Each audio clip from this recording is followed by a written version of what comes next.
Hello बच्चों, तो कैसे हैं आप लोग? एकदम बढ़िया। मैं मनीष राज, आपका MR sir. 2D relative motion में सबसे इंपॉर्टेंट और इंटरेस्टिंग टॉपिक आज हम लोग स्टार्ट करने जा रहे हैं, वो है river man problem, boat river problem. ये इंटरेस्टिंग भी है और एग्जाम पॉइंट ऑफ व्यू से इंपॉर्टेंट भी है और बच्चे के हिसाब से बहुत कंफ्यूजिंग टॉपिक है। ये बच्चे इसमें कंफ्यूज रहता है, बट मैं आपको बहुत बेसिक कंसेप्ट से लेके चलूंगा कि रिवर के फ्लो करने से मैन के स्विमिंग करने पे क्या इफेक्ट पड़ता है। फ्लोइंग रिवर, बहते हुए पानी में जब आप स्विमिंग करते हो तो बहते हुए पानी का आपकी स्विमिंग पे क्या इफेक्ट पड़ता है वो समझने की कोशिश करते हैं। देखो बेटा, स्विमिंग पूल में स्विमिंग करना, तालाब में स्विमिंग करना या फ्लोइंग रिवर में स्विमिंग करने में फ़र्क होता है। जब आप स्विमिंग पूल में स्विमिंग करते हो, आपको आता भी होगा, वहाँ पे वाटर रेस्ट में, स्टिल वाटर में आप स्विमिंग करते हो, तो आप स्विमिंग जब कर रहे होगे तो आप जिस डायरेक्शन में स्विमिंग करोगे उधर ही आप जाओगे। बट फ्लोइंग रिवर में अगर आप स्विमिंग करते हो, मान लो ये रिवर है और वी आर वेलोसिटी से रिवर फ्लोइंग कर रहा है एक्स एक्सिस की तरफ, ईस्ट की तरफ मान लीजिए, आप डायरेक्शन सेंस बना लीजिए, ईस्ट नॉर्थ ऐसे है, और आप यहाँ पे हो। चलो अब एक छोटे से क्वेश्चन से ही स्टार्ट करते हैं ये टॉपिक। और छोटा सा क्वेश्चन ये है कि in which direction man will start swimming to cross the river in a minimum time. In which direction man will swim to cross the river in minimum time.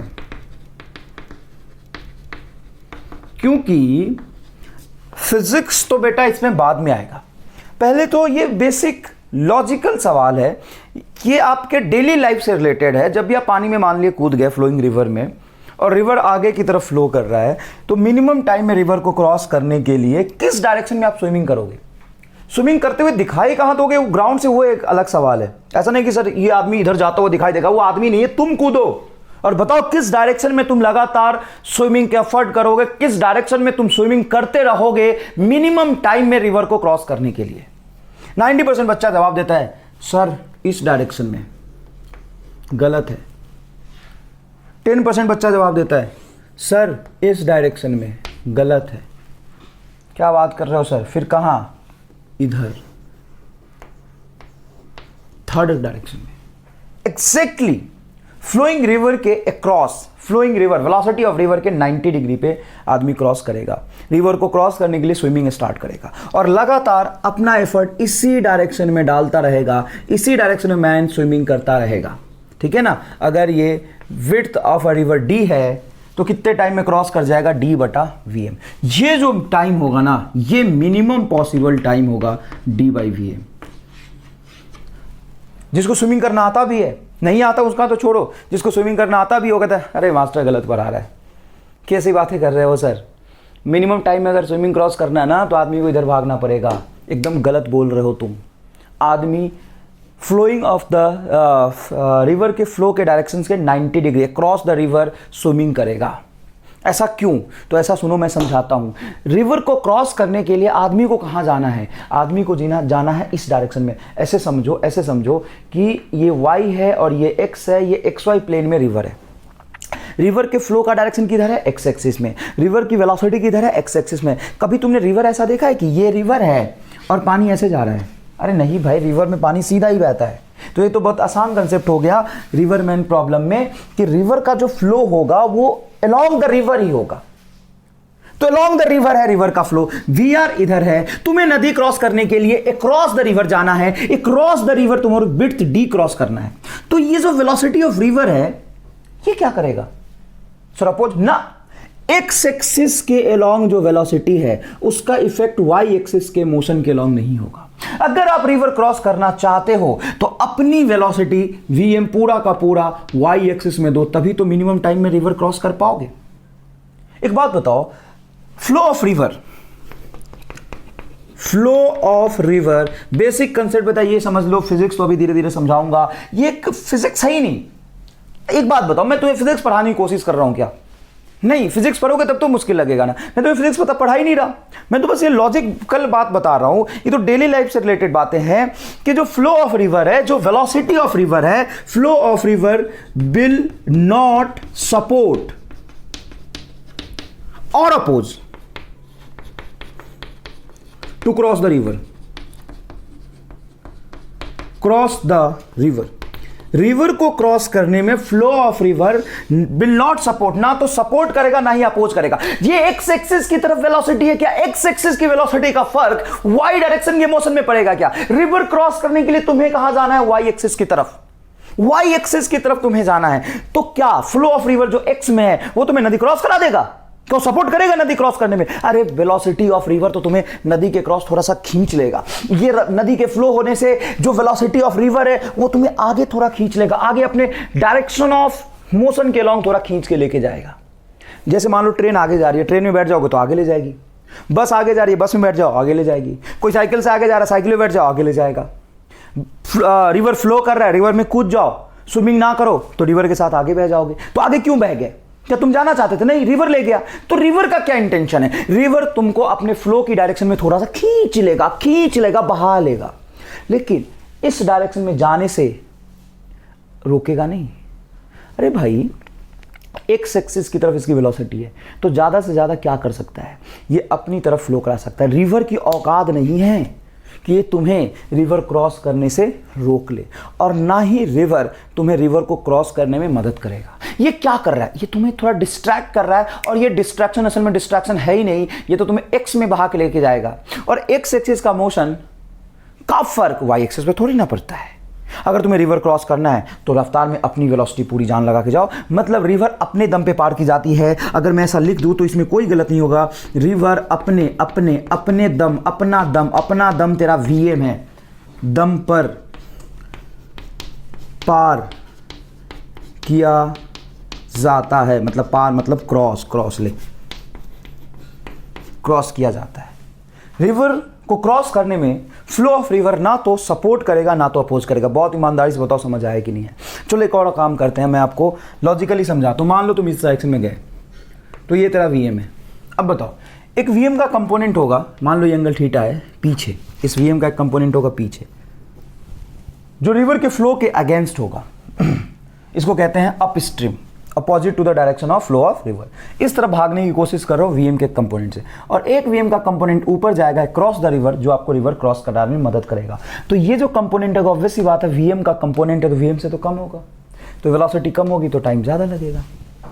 अगर तुम जल्दी से रिवर क्रॉस करना चाहते हो तो पूरी क्षमता से आप इधर जाओ। जब आप पूरी क्षमता से इधर जाओगे, आपकी वेलोसिटी हमेशा नदी के क्रॉस रहनी चाहिए वीएम, तो रिवर को तुरंत आप क्रॉस कर लोगे।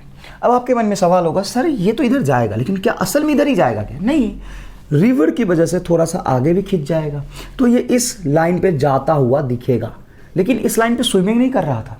इस लाइन पे क्यों आता हुआ दिखा? क्योंकि रिवर ने भी उसको थोड़ा आगे खींच लिया। रिवर की औकात नहीं है कि रत्ती भर भी तुम्हें मदद कर दे रिवर को क्रॉस करने में, क्योंकि रिवर क्रॉस करने के लिए वाई में जाना है, रिवर की फ्लो एक्स में, और ना ही वो तुम्हें नदी क्रॉस करने से रोक सकता है। तुम जाओ ना, वीएम लेके जाओ, पूरा का पूरा वीएम लेके जाओ, वीएम को अपोज नहीं करेगा ये। हाँ, अगर वीएम इधर रखते हो तो वीएम का एक कंपोनेंट पीछे आएगा, इस पीछे जाने की डायरेक्शन को वीआर अपोज करेगा। अगर आप इस लाइन में जाते हो तो इसका वेलोसिटी ऑफ मैन का एक कंपोनेंट आगे होगा और वेलोसिटी ऑफ रिवर भी आगे होगा। दोनों की वजह से तुम आगे ड्रिफ्ट करोगे। रिवर क्रॉस करने के लिए वीएम का एक कंपोनेंट ही होगा, और कंपोनेंट हमेशा मेन वेक्टर से कम होता है। ये अगर कम होगा तो टाइम ज़्यादा लगेगा। क्या आपको ये कहानी समझ में आया अच्छे से? ये समझना बहुत इंपॉर्टेंट है, नहीं तो बच्चा भूल जाता है। बच्चे को समझा दो, फिजिक्स समझा दो, फिजिक्स पढ़ लेता है, बाकी फिर याद नहीं रखता। वो बोलता है कि सर मिनिमम टाइम के लिए तो इधर ही जाएगा। अबे रामलाल, कई बार ऐसे सवाल पूछ लेते डायरेक्ट। तो ये बात याद रखो, flow of river will not support और oppose to cross the river in crossing the river. नदी अपने दम पे पार की जाती है, नदी पार करना है तो अपने दम पे भरोसा कर, रिवर के फ्लो पे भरोसा आप नहीं कर सकते हो, ठीक है ना। अब दूसरी बात, सबसे इंपॉर्टेंट बात, एक बेसिक बात तो ये समझ में आना चाहिए। दूसरी बात, यहां पे जो मैं लिख रहा हूं सुनना, VM velocity of man, obvious सी बात है, वीएम लिखा है velocity of man, by which he can swim by which he can swim. Velocity of man by which he can swim. ठीक बात है, ठीक है सर, बढ़िया बात है। अच्छा, M R sir, M R मतलब आप ना, velocity of man with respect to river, या मैं लिख सकता हूँ फ्लोइंग रिवर। ऑब्वियस सी बात है, फ्लोइंग रिवर के रिस्पेक्ट में बात कर रहे हैं, फ्लोइंग रिवर। अच्छा, वी एम डैश, मान लो मैंने लिख दिया वी एम डैश, ये है वेलोसिटी ऑफ मैन। आप भी पढ़ते रहो इसको, ढंग से लिखते रहो, क्या मैं लिख रहा हूँ उसको समझो। Velocity of man with respect to still water. अब क्या होता है, रिवर मैन प्रॉब्लम मुश्किल होने का कारण ये है कि अलग अलग क्वेश्चन में ये 3 अलग अलग डिफरेंट चीज़ें दी जाती है। फिर आपको ये समझना पड़ेगा कि असल में उसके कहने का मतलब क्या है। तो समझिए, वी आर तो आप जानते हैं वेलोसिटी ऑफ रिवर, इसमें तो कोई डाउट ही नहीं है। V R is velocity of river, velocity of river, ये तो वेलोसिटी ऑफ रिवर, इसमें तो कोई डाउट नहीं। ठीक है सर, बढ़िया। अब ये वी एम है, velocity of man by which he can swim. Man के असल में स्विमिंग करने की क्षमता है V M. V M R है velocity of man with respect to flowing river, flowing river के रिस्पेक्ट में जो मैन की वेलोसिटी होगी। अच्छा, velocity of man with respect to still water, still water के रिस्पेक्ट में जो मैन की वेलोसिटी होगी, रुके हुए पानी के रिस्पेक्ट में या रुके हुए पानी में जो मैन की वेलोसिटी होगी, वो है आपका वी एम डैश। इन तीनों में आप थोड़ा कंपेयर करके समझने की कोशिश करिए, तीनों ही अलग चीज़ें हैं, तीनों ही सेम चीज़ें हैं, या इन तीनों में से कोई 2 सेम होगा। तो आपको जान के बहुत आश्चर्य होगा, आश्चर्य करने से काम चलेगा नहीं रामलाल, आपको ये समझना पड़ेगा कि तीनों चीज़ें सेम है। क्या बात कर रहे हो sir? Velocity by which man can swim, जिस वेलोसिटी से मैन स्विमिंग कर सकता है, कभी कभी क्वेश्चन में ये लिखा होता है, एंड कभी कभी ये लिखा होता है velocity of man with respect to flowing river. ये दोनों बातें एक ही हैं। हाँ, एक्चुअल में मैन की जो वेलोसिटी है वो फ्लोइंग रिवर के रिस्पेक्ट में ही पता चलती है। ग्राउंड के रिस्पेक्ट में, जैसे तुम यहाँ पे ग्राउंड से देखोगे तो आदमी की तैरने की क्षमता तो वीएम है। क्या आपको वीएम दिखाई देगा क्या? नहीं, आदमी लगातार अपनी पूरी क्षमता से अपने आप को देखेगा इस लाइन की तरफ जाता हुआ। हाँ, वो पूरी क्षमता से ऐसे स्विमिंग कर रहा होगा, लगातार अपने आप को देखेगा सीधा ऊपर जाता हुआ, क्योंकि वो पूरी क्षमता से ऊपर स्विमिंग कर रहा था। बट ग्राउंड से तुम्हें इस डायरेक्शन में जाता हुआ दिखाई दे रहा है। तो असल में ये जो रिलेटिव मोशन है वो थोड़ा सा अलग है, क्योंकि रिलेटिव मोशन अलग कैसे, देखो मान लो अगर 2 में पर्सन ले लेता हूँ ए और बी, मान लो ये भाग रहा है इधर वी से, इधर भाग रहा है ये वी से, तो ये दोनों सेपरेट मोशन कर रहे हैं। अगर इसके रिस्पेक्ट में इसको देखूँ तो इसकी वेलोसिटी उल्टा करके इसको दे दूंगा। समझ में आया? बट ये रिवर मैन प्रॉब्लम में कॉम्प्लिकेटेड इसलिए हो जाता है कि मैन स्विमिंग करेगा वो तो ठीक है, बट स्विमिंग करेगा कहाँ? पानी में, और पानी कैसा है? बह रहा है। तो पानी के बहने का फर्क मैन के स्विमिंग पे भी पड़ेगा, है ना। वेलोसिटी ऑफ रिवर अगर वी आर है तो जैसे ही मैन उसमें कूदेगा तो क्या वी आर की वजह से, रिलेटिव तो बाद में देखोगे, फ्लोइंग चीज़ पे आदमी बैठ जाएगा तो उसको बहा के ले जाएगा ना। जैसे यहाँ पे ए इधर भाग रहा है, बी इधर, देखो मेरी बात समझो, ए इधर भाग रहा है, बी इधर भाग रहा है, तो क्या इसका जो ये डायरेक्शन में मोशन है क्या इस पर डिपेंड कर रहा है क्या? नहीं, ये तो इंडिविजुअली भाग रहे हैं। अब इसमें रिलेटिव का कंसेप्ट लगा दो। लेकिन अगर ऐसा हो कि बी आदमी इधर भाग रहा है, उसके सर पे ए बैठ जाए और ए ऊपर भागे, तो बी के भागने से बी के सर पे बैठा तो बी तो इसको आगे लेके जाएगा ना। उसी तरीके से रिवर में क्या होता है कि रिवर फ्लोइंग है, तो रिवर के अंदर तुमको स्विमिंग करना है। ऐसा तो नहीं कि रिवर फ्लोइंग है उसमें कोई बैठ के तुम्हें बाहर देख रहा, तुम बाहर दौड़ रहे हो। बाहर दौड़ोगे तो तुम्हारे दौड़ने पे हक तुम्हारा है बस, लेकिन पानी में दौड़ोगे तो पानी आपको थोड़ा बहा लेगा। बहुत बेसिक बात कह रहा हूँ। अब मैं समझा देता हूँ, ये बातों से नहीं, मैं एकदम एक्सपेरिमेंटल आपको समझा देता हूँ। देखो ये है रिवर, और रिवर बेटा है फ्लोइंग। अपने को रिवर फ्लोइंग के बारे में ही बात करना है। फ्लोइंग रिवर है, वेलोसिटी ऑफ रिवर है वी आर। इसके अंदर तुम चले गए भाई, इसके अंदर तुम चले गए, ये हो तुम, और जाके पानी में पड़ गए बस आराम से, कोई मतलब नहीं है, ज़्यादा गर्मी हो रही बाहर, पानी में जाके आराम से लेट गए, स्विमिंग नहीं कर रहे हैं। वीएम 0 है, मतलब velocity by which man can swim is 0। Swimming कर ही नहीं रहे तुम, आराम से पानी में जाके बैठ गए। अब पानी में जाके बैठ गए, तुम नहीं चल रहे, तो क्या तुम चलते हुए दिखाई नहीं दोगे? दोगे। क्यों? क्योंकि पानी के अंदर जाके बैठे हो तो पानी तुमको फ्लो करा लेगा। मान लो तुम्हारा दोस्त कोई आत्मा आराम है, ए ए फॉर ये भी समझ सकते हो कि पानी के अंदर है, ए फॉर अंदर। अंदर एक पत्थर पे बैठा हुआ है तुम्हारा, पत्थर बह रही है या पत्ता समझ लो, देखते हो ना कि पानी बह रही होती है, उसमें कुछ 2-4 लकड़ी पड़ा है, कुछ पत्ते पड़े, तो वो पानी के साथ बह रहा होता है। लकड़ी अपना एफर्ट थोड़ी ना लगाएगा। तो पत्थर या किसी चीज़ पे ये आत्माराम बैठा है पानी के अंदर, ए बैठा है अंदर, और कोई तुम्हारा बी बैठा है दोस्त बाहर। अगर मैं ए के रिस्पेक्ट में पूछूं कि इस मैन की वेलोसिटी बताओ with respect to A, velocity of man with respect to A for अंदर, तो अंदर आदमी बैठा है तो असल में रेस्ट में होगा क्या? नहीं, ये भी पानी के अंदर है, पत्थर पे बैठा है, तो पत्थर भी तो रिवर के साथ फ्लो कर रहा है। रिवर की जितनी वेलोसिटी होगी वो इसके पे भी फर्क डालेगा और ये खुद वी आर से फ्लो करता हुआ दिखाई देगा। अगर मैं बोलूँ कि velocity with respect to river, तो रिवर मतलब फ्लोइंग रिवर के वाटर मॉलिक्यूल के रिस्पेक्ट में, जो खुद कितने से चल रहा है? वी आर से चल रहा है। तो velocity of man with respect to river कहने का मतलब यही है ना कि पानी के अंदर से ऑब्जर्वेशन लिया गया है। वाटर मॉलिक्यूल, जो रिवर का वाटर मॉलिक्यूल है वो वी आर से आगे चल रहा है, उसके रिस्पेक्ट में ऑब्जर्वेशन लिया गया है। तो उसके रिस्पेक्ट में ऑब्जर्वेशन लोगे तो उसी पानी के रिस्पेक्ट में वही चीज़ दिखाई देगा जो आत्माराम देखेगा अंदर बैठ के। क्यों? क्योंकि आत्माराम जो अंदर बैठा है वो भी तो पानी के साथ ही बह रहा है। वाटर मॉलिक्यूल आगे कितने चल रहा है? वी आर से। रिवर कितने से फ्लो करे? वी आर से। पत्थर पे बैठा है, पत्थर भी तो पानी के साथ बह रही है वी आर से, तो ये खुद वी आर से बह रहा है। और तुम अंदर चले गए तो तुम भी रेस्ट में तो नहीं रहोगे, क्योंकि पानी नदी में चले गए तो नदी सबको बहा के लेके जा रहा है, तुमको भी बहा के लेके जाएगा वी आर से। अब ईमानदारी से सोच के बताओ, इसके रिस्पेक्ट में इस मैन की वेलोसिटी 0। कैसी बातें कर रहा हो सर, ये तो वी आर से चल रहा है, तो ये भी तो वी आर से चल रहा है, इसके रिस्पेक्ट में रिलेटिव वेलोसिटी बोलो 0। तो आदमी अगर स्विमिंग नहीं कर रहा था, आदमी रेस्ट में है, तो मैन की वेलोसिटी रिवर के रिस्पेक्ट में बताओ क्या आ गई? 0। और स्विमिंग कर भी नहीं रहा था। Velocity of man by which he can swim, कहाँ कर रहा है स्विमिंग? 0 से है। अच्छा, अगर बाहर से पूछूं बी के रिस्पेक्ट में, velocity of man with respect to B असल में हो गया velocity of man with respect to ground. अरे बाहर से ग्राउंड के रिस्पेक्ट में बोलो क्या होगा? V R. तो असल में आदमी के तैरने की क्षमता कौन देख रहा है? असल में आदमी के स्विमिंग करने की क्षमता कौन देख रहा है? क्या आदमी स्विमिंग कर रहा था? नहीं सर, आदमी तो जाके रेस्ट में था। V M is equal to उसका 0 था। आदमी स्विमिंग नहीं कर रहा था सर। जब आदमी स्विमिंग नहीं कर रहा था तो उसकी वेलोसिटी कितनी होनी चाहिए? Velocity of man by which he can swim 0 sir. तो ये 0 कौन देख पा रहा है? ये तो रिवर के रिस्पेक्ट में पता चला है। तो क्या आपको समझ में आया? Velocity of man with respect to flowing river. हाँ भाई, फ्लोइंग रिवर है, वी आर से चल रहा है, मैन उसके अंदर चला गया तो मैन को भी नदी वी आर से बहा देगा। ये पानी भी वी आर से चल रहा है, पत्थर भी वी आर से चल रहा है, तो रिवर के रिस्पेक्ट में देखोगे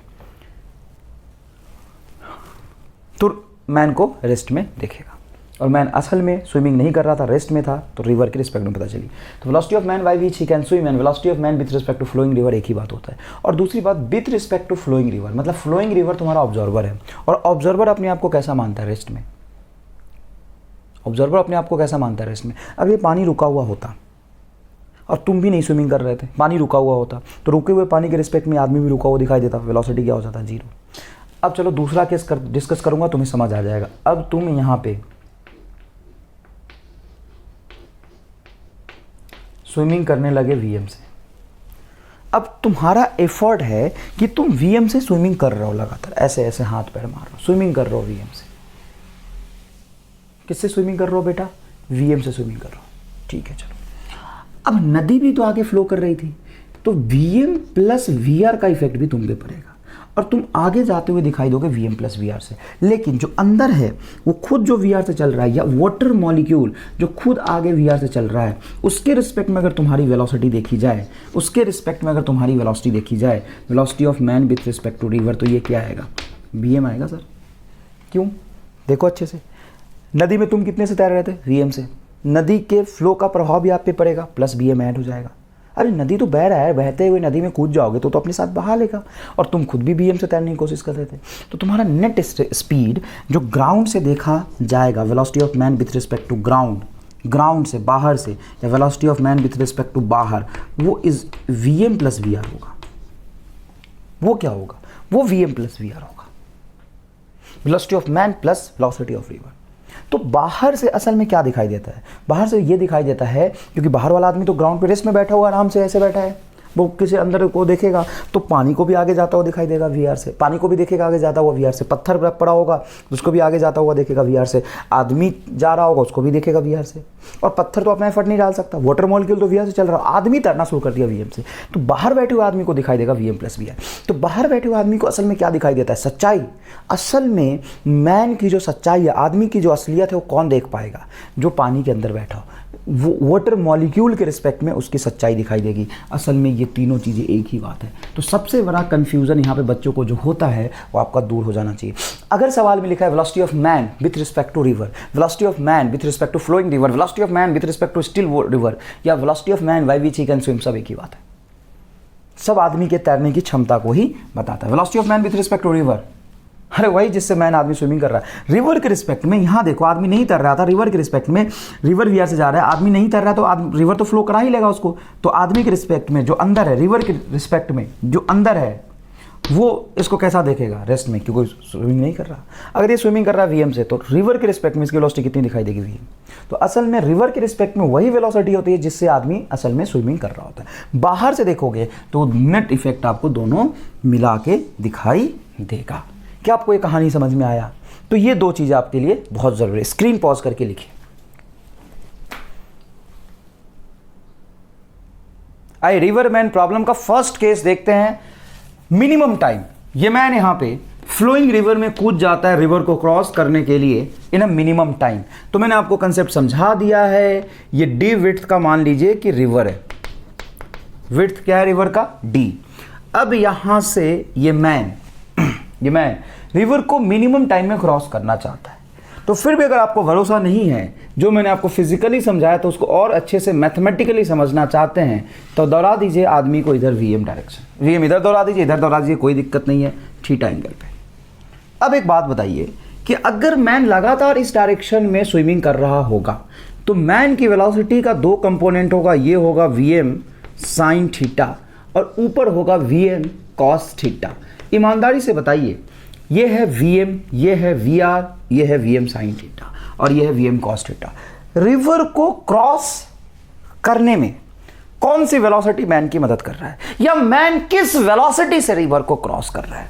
वीआर से, वीएम साइन थीटा से, वीएम कॉस थीटा से, वीएम से, किससे रिवर को क्रॉस करेगा? तो रिवर इस डायरेक्शन में है, इसकी विड्थ रिवर के क्रॉस डी विड्थ आपको क्रॉस करना है और डी विड्थ के अलोंग इस वीआर का कोई कंपोनेंट नहीं होगा।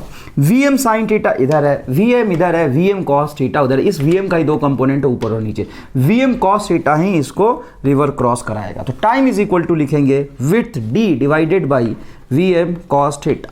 ये मिनिमम टाइम नहीं होगा, ये इस केस का टाइम हो गया। अगर आप इस टाइम का मिनिमम वैल्यू पता करना चाहते हैं तो ये मिनिमम तभी होगा जब ये राइट हैंड साइड भी मिनिमम होगा। ये मिनिमम कैसे होगा? क्या विड्थ ऑफ द रिवर को कम कर दीजिएगा क्या? वो तो आपके हाथ में है नहीं। तो आप क्या करेंगे, ये वाला टर्म आप मैक्सिमम करने की कोशिश करेंगे। जब ये टोटल मिनिमम होगा तो डिनोमिनेटर क्या होना चाहिए? मैक्सिमम, या डिनोमिनेटर तब मैक्सिमम होगा तब ये ओवरऑल वैल्यू मिनिमम होगा। तो इसको मैक्सिमम करने के लिए आप क्या कहेंगे कि वीएम कॉस थीटा की मैक्सिमम वैल्यू, सॉरी वीएम की मैक्सिमम वैल्यू, क्योंकि वीएम भी कांस्टेंट है तो कॉस थीटा की जो मैक्सिमम वैल्यू है वो क्या हो सकती है? 1। और कब होगी कॉस थीटा की minimum value, maximum value? 0 degree पे। कॉस थीटा की वैल्यू 1 कब होगी? जब एंगल क्या होगा? 0 डिग्री होगा। एंगल क्या होगा? 0 डिग्री होगा। तो यहाँ पे 0 डिग्री रख दीजिए। कॉस 0 क्या होता है? 1। तो टाइम बताइए क्या होगा? टाइम मिनिमम हो जाएगा आपका d बटा वी एम। मिनिमम टाइम क्या हो जाएगा बेटा? d बटा वी एम। अब ये 0 डिग्री पे जाएगा तभी टाइम मिनिमम होगा। तो इस डायरेक्शन में लगातार मैन स्विमिंग करेगा, इस थीटा को 0 कर देगा, मतलब यहां से फ्लो ऑफ द रिवर से 90 डिग्री है, क्रॉस द रिवर क्रॉसिंग करेगा। वही तो बात आपको पहले ही बताई थी। और टाइम कितना होगा minimum possible side? Time D by V M. अब मान लीजिए कि लगातार इस डायरेक्शन में मैन स्विमिंग कर रहा है, थीटा 0 है, तो for theta is equal to 0 T will be minimum and that is equal to D by V M. अब आदमी लगातार इस डायरेक्शन में जा रहा होगा, लेकिन आदमी क्या यहां पहुंचेगा जस्ट अपोजिट एंड पे? ना, आदमी तो कहीं यहां पहुंच जाएगा साहब।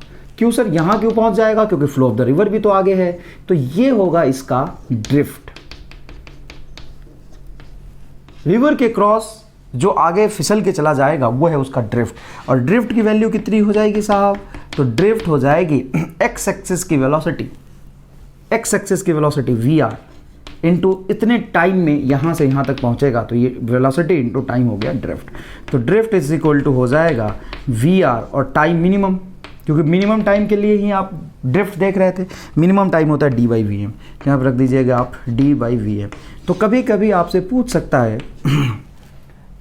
वेलोसिटी ऑफ रिवर भी गिवन होगा, वेलोसिटी ऑफ मैन भी गिवन होगा, विड्थ ऑफ द रिवर भी गिवन होगा। बताइए मिनिमम टाइम जिसमें नदी को क्रॉस करना है, तो टाइम इज इक्वल टू ये होगा D by V M. Minimum time जिसमें नदी रिवर को क्रॉस कर लेना है, डी बाई वी एम, ये होगा minimum time in which man will cross the river, ये है मिनिमम टाइम। और ड्रिफ्ट कितना होगा, तो ड्रिफ्ट इज इक्वल टू होगा velocity V R into D by V M. क्या आपको ये कहानी समझ में आई पूरे अच्छे से? अच्छा अब है दूसरा मिनिमम पाथ। एक तो हो गया केस मिनिमम टाइम का, दूसरा केस है मिनिमम पाथ। मिनिमम पाथ, नदी मिनिमम पाथ के थ्रू क्रॉस करना है। मिनिमम पाथ मैन कब क्रॉस कर पाएगा, मिनिमम पाथ कब ट्रेवल करेगा? आदमी देखो आलसी है, उसको बहुत जल्दी नहीं है रिवर को क्रॉस करने के लिए। आदमी को ना बस मिनिमम पाथ ट्रेवल करना है। तो मिनिमम पाथ के दो पॉसिबल केस हो जाते हैं। एक केस तब होता है जब वीएम ज़्यादा है वीआर से। वीएम क्या है? ज़्यादा है।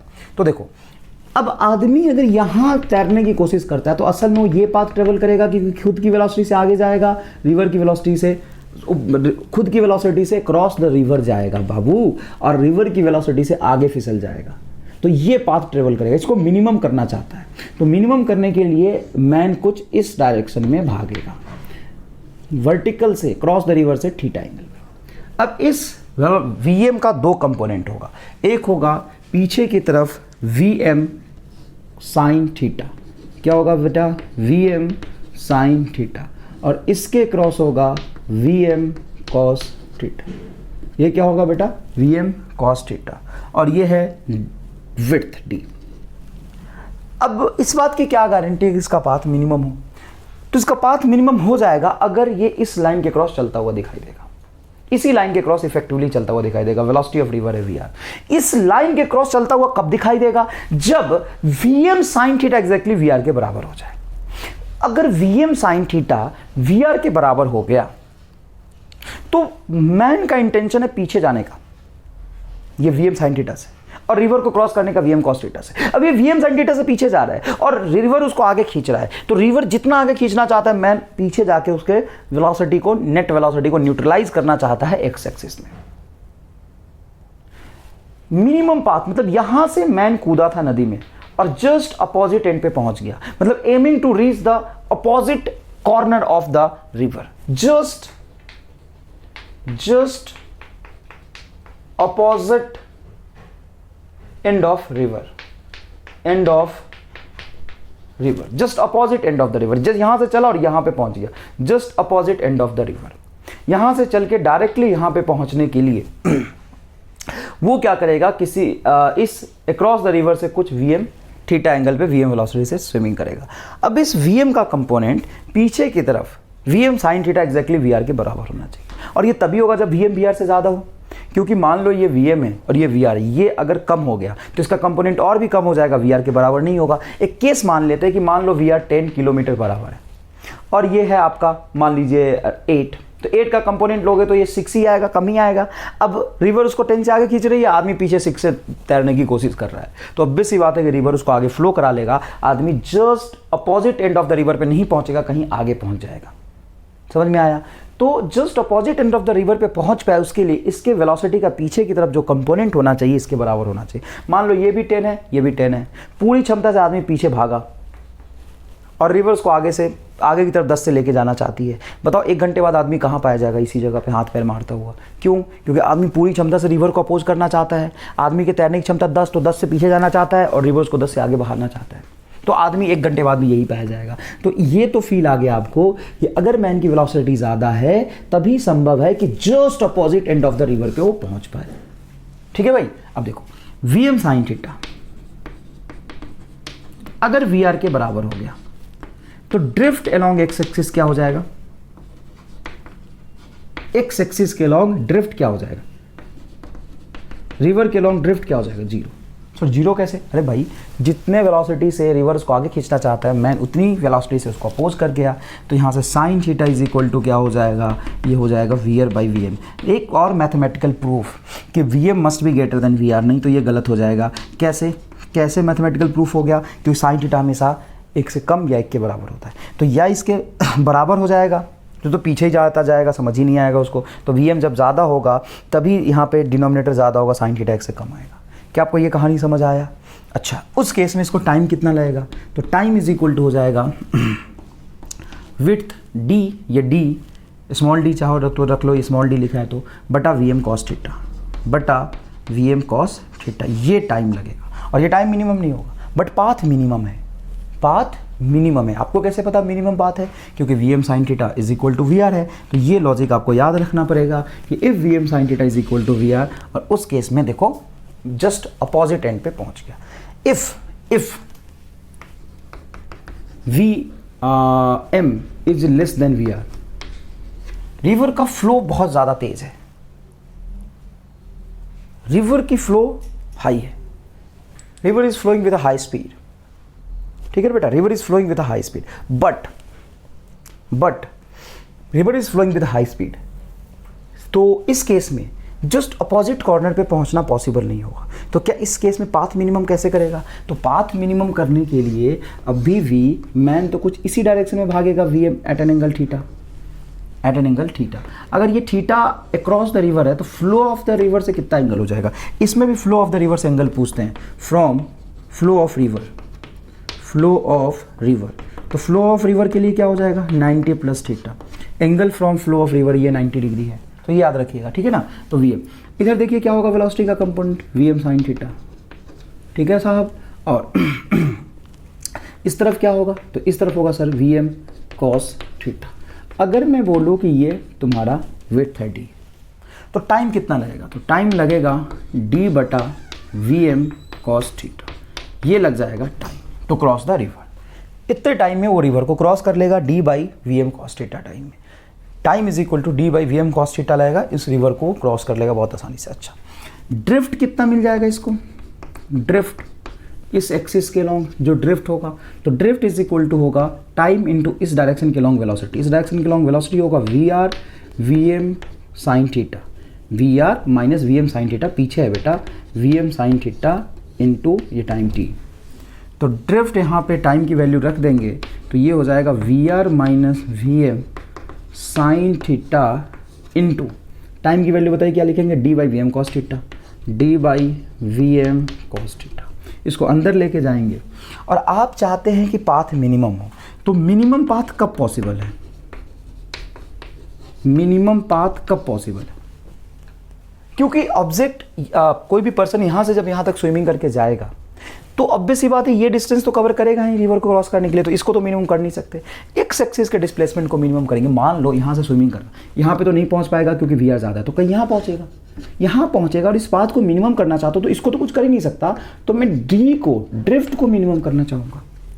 और ड्रिफ्ट मिनिमम कब होता है? कि कोई भी चीज़ मिनिमम कब होता है? जब उसका डिफ्रेंशिएशन क्या हो जाए? जीरो हो जाए। तो इसका डिफ्रेंशिएशन थीटा के रिस्पेक्ट में मैं करके जीरो रख दूंगा, उस केस में पाथ क्या होगा? मिनिमम। ध्यान से देखिएगा, डी तुम्हारा कॉमन है और डिफ्रेंशिएट करके जीरो रखूंगा तो जीरो बटा डी तो जीरो ही हो जाएगा। वी एम को अंदर लाओ, क्योंकि वी एम दोनों में नहीं है, वी एम को अंदर लाओ तो पहला टर्म हो जाएगा V R by V M sec theta. देख भाई, V R by V M और कॉस थीटा नीचे है, 1 अपन कॉस थीटा सेक थीटा है। सेक थीटा का डिफ्रेंशिएशन होता है sec theta into tan theta minus V M, और ये वी एम कॉस थीटा जब ब्रैकेट के अंदर आएगा तो वी एम से वी एम कटेगा। Sine theta by cos theta क्या होगा? टैन थीटा, और टैन थीटा का डिफ्रेंशिएशन हो जाएगा सेक स्क्वायर थीटा। डिफ्रेंशिएशन भी तो कर रहा हूँ थीटा के रिस्पेक्ट में, तो माइनस सेक स्क्वायर थीटा बराबर जीरो, तो इज इक्वल टू कर देता हूँ तुम्हारा सेक स्क्वायर थीटा। तो यहाँ से सेक थीटा से सेक स्क्वायर थीटा कैंसिल होगा तो बताओ क्या होगा? Sec theta. Sec theta is 1 upon cos theta, और tan theta is also sine theta by cos theta, तो कॉस थीटा से कॉस थीटा कैंसिल होगा, ये बचेगा साइन थीटा। तो sine theta is equal to आ जाएगा तेरा V M by V R. तो यहाँ पे ये चीज़ रटने के लिए बस एक छोटा सा कंसेप्ट याद रखो कि जब वी एम ज़्यादा था समझना बेटा, वीएम ज़्यादा था तो कितने एंगल पे क्रॉस करा था, तो अक्रॉस द रिवर से थीटा एंगल पे गया था, उसमें साइन थीटा की वैल्यू थी वीआर बाई वीएम। जब वीएम ज़्यादा था तो डिनोमिनेटर में वीएम आएगा, और जब वीआर ज़्यादा है तो डिनोमिनेटर में वीआर आएगा। यहाँ पे sine theta is equal to VR by VM, यहाँ पे sine theta is equal to VM by VR. जब वीआर ज़्यादा, देखो यहाँ पे क्या बोला था, वीआर ज़्यादा है, तो वीआर ज़्यादा है और आपसे पूछेगा कितने एंगल पे स्विमिंग करे कि just opposite end of the river पे पहुँच जाए, तो पॉसिबल नहीं है। अरे भाई, अगर वीआर ज़्यादा है तो just opposite end of the river पे पहुंच ही नहीं सकता वो। मान लीजिए वीआर ज़्यादा है तो आदमी क्या कर सकता है, इधर कहीं भागेगा। देखो, अगर आदमी इस डायरेक्शन में स्विमिंग करा तो ऑब्वियस सी बात है कि यहाँ नहीं पहुंच पाएगा क्योंकि river flow of the river आगे है। तो आदमी अगर सीधा गया तो भी यहाँ नहीं पहुंच पाएगा कि फ्लो ऑफ द रिवर आगे। अपोजिट एंड पे पहुंचने के लिए आदमी इधर जाएगा।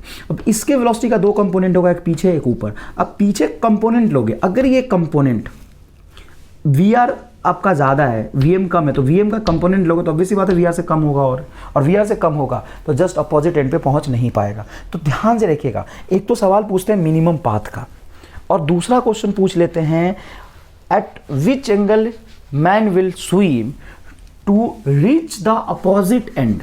Opposite end, just opposite end पे पहुंचने के लिए कितने एंगल पे वो स्विमिंग करना स्टार्ट करेगा, just reach to the opposite end. तो अपोजिट एंड पे तभी पहुंच पाएगा जब वीएम ज़्यादा होगा। वीएम ज़्यादा होगा तभी उसका कुछ कंपोनेंट वीआर के बराबर हो सकता है। स्क्रीन पॉज करके पहले इसको लिखिए। नेक्स्ट देखिए बेटा, swimming in a desired direction, ये फोर्थ केस है। फर्स्ट केस में हमने मिनिमम टाइम का देखा, सेकेंड केस हमने मिनिमम पाथ का देखा। When person is aiming to reach just opposite end, just opposite corner of the river, उस केस में वेलोसिटी ऑफ मैन ज्यादा होना चाहिए वीआर से, तो मैन स्विमिंग स्टार्ट करता है अक्रॉस द रिवर से थीटा एंगल पे, that sine theta is equal to VR by VM. जब वीएम ज्यादा होगा तो VR by VM. If VR is greater than VM, अगर वेलोसिटी ऑफ रिवर ज्यादा है तो मिनिमम पाथ के लिए just opposite end of the corner पे नहीं पहुंच पाएगा, लेकिन मिनिमम पाथ के लिए वो थीटा एंगल पे जाएगा अक्रॉस द रिवर से, और वो थीटा होगा sine theta is equal to VM by VR. Denominator ज़्यादा होना चाहिए, साइन थीटा की वैल्यू 1 से कम होती है। दो केस आपको समझाया वहाँ पे, एक केस मिनिमम टाइम का समझाया। फोर्थ बहुत इंपॉर्टेंट केस है कि आदमी स्विमिंग करना स्टार्ट करा, लेकिन आदमी को ना जल्दी नहीं है, मिनिमम टाइम में नदी को क्रॉस नहीं करना, आदमी को मिनिमम पाथ में भी नदी को क्रॉस नहीं करना। बस आदमी का ये है कि उसका मान लो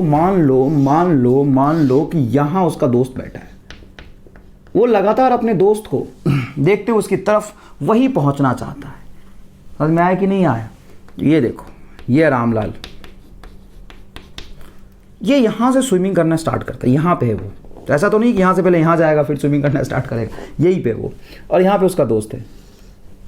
ये जो एंगल है, ये मान लीजिए कि थीटा एंगल पे उसका दोस्त बैठा है, एंगल ऑफ एलिवेशन उसके फ्रेंड का थीटा, एग्जैक्टली यहीं पे पहुंचना चाहता है। Flow of the river is VR, flow of the river is VR. अब वो किस डायरेक्शन में स्विमिंग करेगा? If velocity of a man is VM, तो अब भी सी बात है बेटा कि अगर वो इस डायरेक्शन में स्विमिंग करना स्टार्ट करेगा तो वो यहां नहीं पहुंच पाएगा, क्योंकि फ्लो ऑफ द रिवर की वजह से थोड़ा आगे जाएगा। अच्छा सर, अगर इधर गया तो और आगे जाएगा बे, रिवर का फ्लो तो उसको आगे लेके जाएगा ना। थोड़ा सा इस डायरेक्शन में मैन स्विमिंग स्टार्ट करेगा वीएम रफ्तार से at an angle alpha, alpha angle पे। चलो साहब, अल्फा एंगल पे मैन स्विमिंग करना स्टार्ट करा, तो देखिए यहां से वीएम का दो कंपोनेंट होगा। क्या होगा बेटा? वीएम का दो कंपोनेंट होगा। एक वीएम का कंपोनेंट होगा इस रिवर के लेंथ के लॉन्ग, वो होगा वीएम कॉस अल्फा, और एक इसके परपेंडिकुलर होगा इस तरफ, ये होगा आपका वीएम साइन अल्फा, ठीक है ना। और इधर क्या होगा बोलो अच्छे से? वीएम कॉस अल्फा होगा सर, बहुत बढ़िया। अब रिवर का फ्लो इस डायरेक्शन में है, रिवर के फ्लो का दो कंपोनेंट होगा, एक इधर होगा, इधर क्या होगा? V R cos theta. और इस फ्लो ऑफ द रिवर से, फ्लो ऑफ द रिवर का इस लाइन के अलॉन्ग, डिजायर्ड लाइन के along component V R cos theta, उसके परपेंडिकुलर होगा वी आर साइन थीटा। अगर इस वेलोसिटी का दो इंटेंशन है, इस लाइन के लॉन्ग लेके जाना, लाइन के परपेंडिकुलर लेके जाना, इस वीएम का भी दो इंटेंशन है, इस लाइन के लॉन्ग जाना, लाइन के परपेंडिकुलर जाना, अगर ये दोनों बराबर हो गए, if VR sin theta is equal to VM sin alpha, VR sin theta is equal to VM sin alpha, अगर ऐसा हो गया तो ध्यान से देखिएगा, ये परपेंडिकुलर डायरेक्शन में इसका नेट वेलोसिटी 0 हो जाएगा। अब इसके वेलोसिटी का कंपोनेंट इस लाइन के लॉन्ग, इस वेलोसिटी का कंपोनेंट इस लाइन के लॉन्ग, इसी लाइन के लॉन्ग इसको लेके जाना चाहेगा। अगर इस लाइन का लेंथ है d, तो इसको रिवर क्रॉस करने में, यहां से यहां तक जाने में जो टाइम लगेगा t is equal to D बटा V M cos alpha plus V R cos theta, ये टाइम लग जाएगा। यहां से अगर आपको थीटा पता है किस डायरेक्शन में उसका दोस्त बैठा है, वी आर पता है, वी एम पता है, तो यहां से अल्फा बहुत आसानी से आप निकाल सकते हैं। तो इसको कहते हैं swimming in a desired direction. उसके डिजायर्ड डायरेक्शन इसी लाइन पे उसको चलना था, तो इस लाइन से थोड़ा ऊपर गया। इसके वेलोसिटी का दो कंपोनेंट इस लाइन के लॉन्ग, इस लाइन के परपेंडिकुलर, वेलोसिटी ऑफ रिवर का भी दो कंपोनेंट इस लाइन के लॉन्ग, इस लाइन के परपेंडिकुलर, ये दोनों कैंसिल हो गया, ये दोनों क्या हो गया, कैंसिल हो गया। अब आदमी इसी लाइन पे चलता हुआ दिखाई देगा। क्या आपको समझ आया? कितने टाइम में क्रॉस करेगा? तो आपको पता है इस लेंथ के लॉन्ग वेलोसिटी का कंपोनेंट दोनों ऐड हो जाएगा। लेंथ है d, तो ये d बटा वेलोसिटी आ जाएगा नेट। बहुत आसान है। IIT JEE में नीट में ऐसे सवाल नहीं पूछते, नीट में बस 2 ही केस का सवाल पूछते हैं। अभी मैंने 4 केस बताया, minimum time and minimum path when man is aiming to cross the river and reach just opposite end of the river, just opposite end of the river. 2 ही केस नीट में पूछते हैं, बट IIT एडवांस में ये बहुत important होता है ये केस, जब मैन इस डिजायर्ड डायरेक्शन में स्विमिंग करना चाहता है। क्लियर है? तो अभी कुछ बेसिक सवाल अपन स्टार्ट करते हैं। सबसे पहला सवाल देखते हैं। A person aiming to reach the exactly opposite point on the bank of river, just opposite point on a bank of river. यहां से मैन स्टार्ट करना शुरू करता है, जस्ट यहां पहुंचना चाहता है। क्लियर है? इसके लिए जरूरी है कि आदमी इस डायरेक्शन में भागेगा Vm और ये होगा VR। यहाँ पे अगर ये थीटा है तो पीछे हो जाएगा बेटा, सारी कहानी आपको पता होना चाहिए, Vm साइन थीटा जो कि VR के बराबर होगा, और इसके लिए Vm must be greater then VR। समझ में आया था ना ये बात? ठीक है। Swimming with 2 metre per second, ये कितना गिवन है? 2 मीटर पर सेकेंड। चलो, Vm is 2 metre per second with 2 metre per second at 120 degree from flow of river. Flow of river ये रहा, यहाँ से ये 90 होता है, बोला है 120, तो बेटा ये थीटा 30 हुआ ना। देखो ना बेटा, ये यहाँ से 120 और ये 90 खत्म कर दो, तो ये थीटा कितना होगा? 30, तो साइन 30 हो जाएगा। क्या हो जाएगा बेटा? Sine 30 is equal to VR। Then find velocity of river, तो आ गया sine 30 is 1/2, velocity of river is 1 metre per second is correct answer आ गया भाई। लो, कोई खास बात नहीं है। क्या आपको समझ में आया? ये बहुत ईजी लगा। नेक्स्ट देखिए, velocity of man with respect to still water is 5 kilometre per hour. Velocity of man with respect to still water, देखो अब कैसे खेल रहा है। Velocity of man with respect to still water, मतलब अगर रुका हुआ पानी है तो उसमें मैन की वेलोसिटी होगी 5 किलोमीटर पर आवर। अरे वही तो है मैन की एक्चुअल वेलोसिटी जिससे वो स्विमिंग करता है, वो है 5। वो है क्या? 5। अब ध्यान से देखिएगा आगे सवाल। He crosses the river of width 1 kilometre. चलिए, 1 किलोमीटर है रिवर का width in 15 minute, then minimum path of the river ना in 15 minute across minimum path of the river. River के मिनिमम पाथ के क्रॉस मतलब just opposite end of the river पे पहुंचा है। Then find velocity of river, then find VR, then find velocity of river, ये पूछा। अब ध्यान से सुनिएगा, ढंग से समझिएगा। जस्ट अपोजिट एंड पे पहुंचने के लिए मिनिमम पाथ का केस डिफाइन नहीं किया, तो अब ध्यान से सुनिएगा। अगर वो सवाल में मिनिमम पाथ का केस डिफाइन नहीं करता है तो आप मिनिमम पाथ यही मान के चलेंगे, क्योंकि असल में मिनिमम पाथ यही होता है। वो मिनिमम पाथ कहाँ हुआ भाई? यहाँ से इधर जाना चाह रहा था, यहाँ पहुँचा, ठीक है ना, तो मिनिमम पाथ यही होता है। अब देखो, रिवर की वेलोसिटी मान लो VR, आदमी इस तरफ जाएगा Vm। अब उसने बोला है कि रिवर को क्रॉस करने में जो टाइम लगा है वो हमें पता है, तो मान लो थीटा एंगल पे जा रहा है, तो रिवर की विड्थ है 1 किलोमीटर और इस डायरेक्शन में जो वेलोसिटी होगी वो होगी Vm cos थीटा। आप जानते हैं टाइम इज इक्वल टू, उसने दिया है 15 मिनट। 15 मिनट को आवर में चेंज करोगे क्योंकि किलोमीटर पर आवर, तो 15 मिनट को आवर में चेंज कर दो। देखो, जब तुम्हें पता है कि वो रिवर कितने मिनट में क्रॉस किया, देखो ही crosses the river of width 1 kilometre. 1 kilometre width river का है, उसको 15 मिनट में क्रॉस किया across the minimum path. Minimum path मतलब यहां से चल के यहां पहुंचा है, तो तुम्हें जो पता है उस इंफॉर्मेशन को यूज करो। तुम्हें अक्रॉस द रिवर का इंफॉर्मेशन पूरा पता है, अक्रॉस द रिवर तुम्हारा विड्थ पता है, और इधर तुम्हें यह पता है कि टाइम कितना लगा है। तो टाइम इज इक्वल टू क्या होता है? Distance upon speed. डिस्टेंस बोल भाई, डिस्टेंस बोल। 1 किलोमीटर, स्पीड बताओ, Vm cos theta. Vm cos theta is equal to time 15 minute, hour में चेंज करोगे तो आवर में चेंज करोगे तो बेटा ये हो जाएगा तुम्हारा 15 मिनट को 60 से डिवाइड कर दो 1/4। ठीक है भाई। तो अब देखो यहाँ से Vm की वैल्यू 5 पता है अपने को, तो 5 cos theta is equal to ये 5 cos थीटा यहाँ पे आएगा, ये 4 आ जाएगा, 4 ये किलोमीटर है ना, और ये है तुम्हारा किलोमीटर पर आवर। तो यहाँ से कैंसिल हो जाएगा, ये भी आवर कैंसिल हो जाएगा। देखो अब ये आ जाएगा cos theta is equal to 4/5, cos theta 4/5 मतलब theta is equal to 37 degree.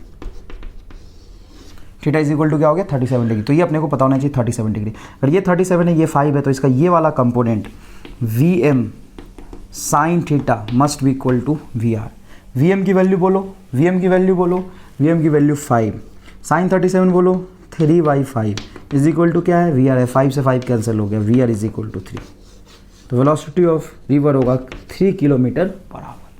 Velocity of river बताइए क्या आ जाएगा 3 किलोमीटर पर आवर। क्या आपको ये कहानी बहुत अच्छे से समझ में आया? 3 किलोमीटर पर आवर। इसको आप डायरेक्टली कंसेप्ट पता है तो भी कर सकते थे, ये मैथमेटिकल कैलकुलेशन करने की जरूरत नहीं है। डायरेक्ट कैसे करते सुनो बता दो। ये है 5 kilometre per hour, velocity of river आपको पता है इस डायरेक्शन में, वेलोसिटी ऑफ मैन इस डायरेक्शन में होगा तभी वो अक्रॉस द रिवर जा सकता है मिनिमम के लिए। अब तुम्हें पता है कि 1 किलोमीटर क्रॉस करा है उसने 15 मिनट में, मतलब 1/4 आवर में, तो इस डायरेक्शन में वेलोसिटी होनी चाहिए 4 किलोमीटर पर आवर, बिल्कुल होना चाहिए 4 किलोमीटर पर आवर होना चाहिए। इस डायरेक्शन में वेलोसिटी होना चाहिए 4 किलोमीटर पर आवर। नेट ये है, इसका 2 कंपोनेंट है, एक ये और एक ये 4 पता चल गया, ये 5 है तो पक्की बात है ये 3 होगा, और जितना इधर होगा उतना ही VR आगे होगा, तो 3 आंसर आ गया। नहीं है समझ? फिर से समझाता हूँ। देखो distance 1 kilometre,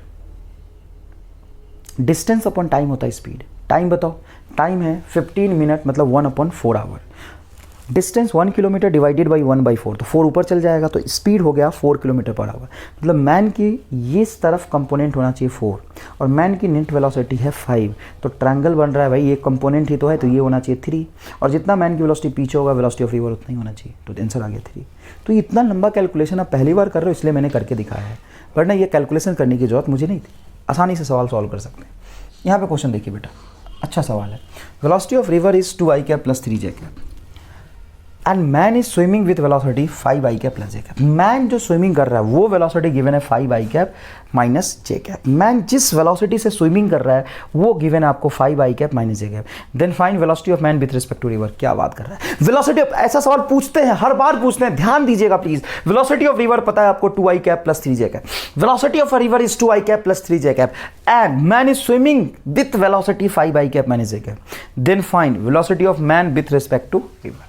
then find velocity of man with respect to river. बोलो velocity of man with respect to river असल में velocity of man by which he can swimming वही होता है, by which he is swimming और he can swim वही होता है। तो कितने वेलोसिटी से स्विम कर रहा था 5i cap minus j cap. Answer लिख दो 5i cap minus j cap, ये आंसर आ गया। कोई खास बात नहीं है, कहाँ चक्कर में पड़े हो, यही आंसर आएगा। क्यों आपको समझाया मैंने, खूब समझाया, अभी लेक्चर स्टार्ट ही यहाँ से किया था, तो ध्यान दीजिएगा, यही आंसर आ जाएगा। Velocity of man by which he is swimming और ही कैन स्विम, ही velocity of man with respect to river होता है, रिवर की वेलोसिटी से हमें कोई लेना देना नहीं है। डन है ये बात? आगे देखिए, velocity of river is 2i cap minus j cap and man velocity with respect to river is this. River के रिस्पेक्ट में जो मैन की वेलोसिटी है असल में ये वेलोसिटी ऑफ मैन जिससे वो स्विमिंग कर रहा है वही होता है। रिवर के वेलोसिटी में असल में जिस वेलोसिटी से आदमी स्विमिंग कर रहा होता है वही होता है। तो मैन कितने वेलोसिटी स्विमिंग कर रहा है 3i cap minus 2j cap से। Then find velocity of man with respect to ground. Ground के रिस्पेक्ट में चाहिए, कोई खास बात नहीं। ग्राउंड के रिस्पेक्ट में आदमी क्या दिखेगा, मैन की स्विमिंग करने की क्षमता प्लस रिवर जितना से फ्लो कराएगी दोनों, तो दोनों ऐड कर दो, तो 3j और 2i क्या हो जाएगा, सॉरी ऐड करोगे तो 2i और माइनस 2i ऐड करना है दोनों को। अरे भाई मैन जिससे स्विमिंग कर रहा है वही होता है velocity of man with respect to river. River के रिस्पेक्ट में वही वेलोसिटी होता है जिससे आदमी असल में स्विमिंग कर रहा है, तो असल में आदमी इस वेलोसिटी से स्विमिंग कर रहा है और रिवर की वेलोसिटी ये है। बाहर से बैठ के मुझे क्या दिखाई देगा, रिवर कितने से उसको फ्लो करा रहा है, इतने से, जितनी वेलोसिटी ऑफ रिवर होगी उतने से रिवर उसको फ्लो कराएगा, और आदमी कितने से तैर रहा है, इतने से। तो नेट ऐड कर दो, 2i cap minus 2i cap cancel हो जाएगा, 3j cap minus j cap add करोगे तो क्या होगा 2j कैप। तो आंसर क्या होगा इस सवाल का, 2j cap is a velocity of man with respect to ground. अरे भाई ये 2i में नदी फ्लो कर रहा है और माइनस 2i में आदमी जाने की कोशिश कर रहा है, स्विमिंग करने की कोशिश कर रहा है, तो नेट वेलोसिटी ग्राउंड के रिस्पेक्ट में 0 हो जाएगा। i में 2i माइनस 2i ऐड करोगे समझ में आया कि नहीं है? स्क्रीन पॉज करके इसको लिखिए।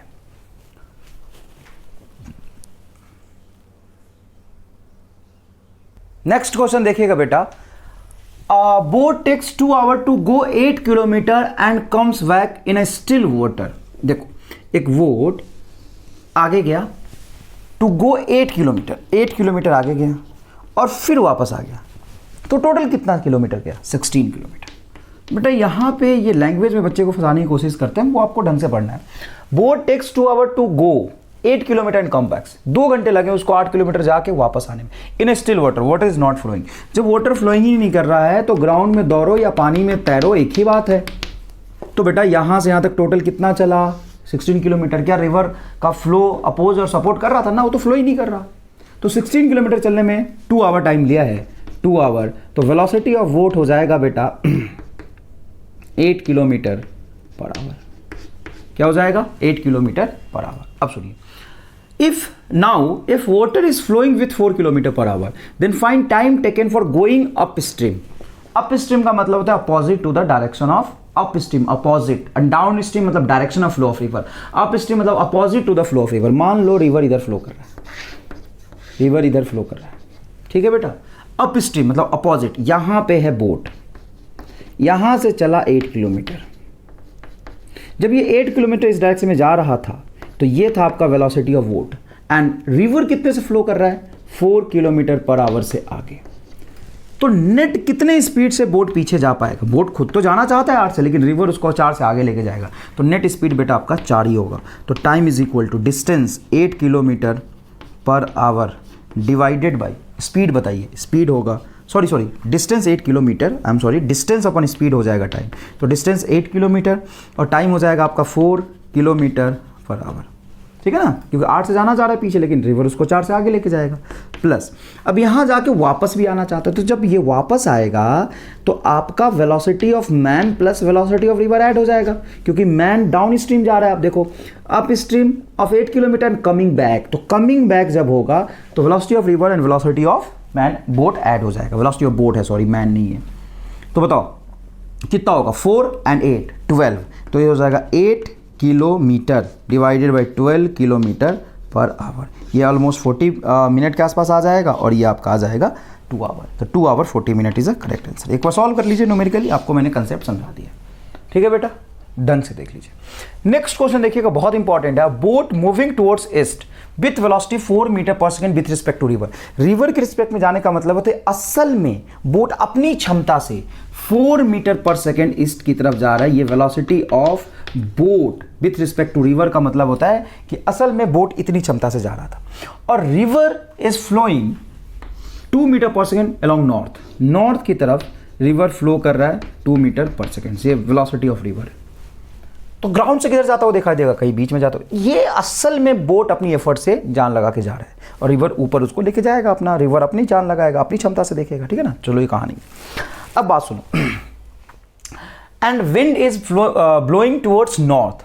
विंड हवा भी चल रही है नॉर्थ की तरफ 6 मीटर पर सेकेंड से। वेलोसिटी ऑफ विंड हो गया ये 6 metre per second. Then direction of flag blown over the wind hoisted on the boat is. ये बहुत इंपॉर्टेंट है कि झंडा किधर लहराएगा, है ना। झंडा सदा लहराना चाहिए, लेकिन किधर लहराएगा, है ना। हर बोर्ड पे देखा होगा कि झंडा लगा होता है। अब झंडा किधर लहराएगा? मेरी बात सुनो, अगर तुम झंडा लेके इधर खड़े हो जाओ और मान लो एयर ईस्ट की तरफ जा रही है, तो झंडा ब्लो ईस्ट की तरफ करेगा। देखो wind hoisted on the direction of flag blown over the wind hoisted on the boat. Boat पे जो फ्लैग लगा है वो किधर ब्लोन होगा, किधर फहराएगा। तो अगर आप झंडे को लेके आप खड़े हो जाओ, कहीं मत जाओ, और मान लो ईस्ट में एयर चल रहा है, ईस्ट के डायरेक्शन में एयर फ्लो कर रहा है, तो झंडा ईस्ट में जाएगा। अगर हवा वेस्ट में जा रहा है तो झंडा वेस्ट में जाएगा। तो जो एयर होता है अपने डायरेक्शन की तरफ झंडे को लेके जाता है। ये बात समझ में आ गया? चलो ये कहानी खत्म करो। मतलब पक्की बात है कि विंड का वेलोसिटी 6 मीटर पर सेकंड ऊपर है, तो velocity of flag 6 metre per second होगा नॉर्थ की तरफ। जिधर हवा चलेगा झंडा उधर लेके जाएगा। अच्छा, और मान लो हवा नहीं चल रही, वेलोसिटी ऑफ विंड इज 0। अब तुम झंडे को लेके ईस्ट में जाओ, तो झंडे को लेके ईस्ट में जाओगे तो झंडा वेस्ट में फहराएगा। क्यों? क्योंकि उसको ईस्ट में लेके जाना चाहते हो, इनर्शिया की वजह से पीछे रहना चाहेगा। तो देखो ना, जैसे आगे लेके जाओगे तो झंडा पीछे की तरफ लहराएगा। मतलब असल में जिस ऑब्जेक्ट पे, जिस जहाँ पे झंडा होस्टेड है, जहाँ पे बंधा है, उसके मोशन के अपोजिट डायरेक्शन में झंडा लहराता है। अब दो कहानी है, हवा जिधर जाएगा झंडा उधर ही जाएगा, लेकिन असल में विंड का साइकिल पे झंडा लगा के तुम चला के देख लेना। आज घर में ही झंडा लेके दौड़ लो ना, अरे एक झंडा बना लो, कपड़ा ले लो और दौड़ लो। देख ये अभी दिखा देता हूँ, मैं इधर जाऊँगा, देख मेरा हाथ इधर जाएगा, देख झंडा कहाँ लहरा रहा है बता, पीछे। अगर मैं इधर आऊँगा तो झंडा कहाँ लहरा रहा है, देख मैं इस तरफ जा रहा हूँ तो झंडा किधर लहरा रहा है, पीछे। अगर ऊपर जाऊँगा तो झंडा नीचे, और नीचे आऊँगा तो झंडा ऊपर। जिधर आप जाओगे आपका झंडा उसके अपोजिट डायरेक्शन में लहराएगा। तो देखो असल में बोट इधर जा रहा है तो झंडा पीछे लहराएगा, और रिवर आगे फ्लो कर रहा है तो बोट रिवर की वजह से आगे ड्रिफ्ट करेगा तो झंडा नीचे लहराएगा। तो झंडा का ये डायरेक्शन होगा तुम्हारा 4 और 2। तो ये हो गया असल में बोट के मोशन की वजह से, और एयर फ्लो कर रहा है तो ऊपर 6।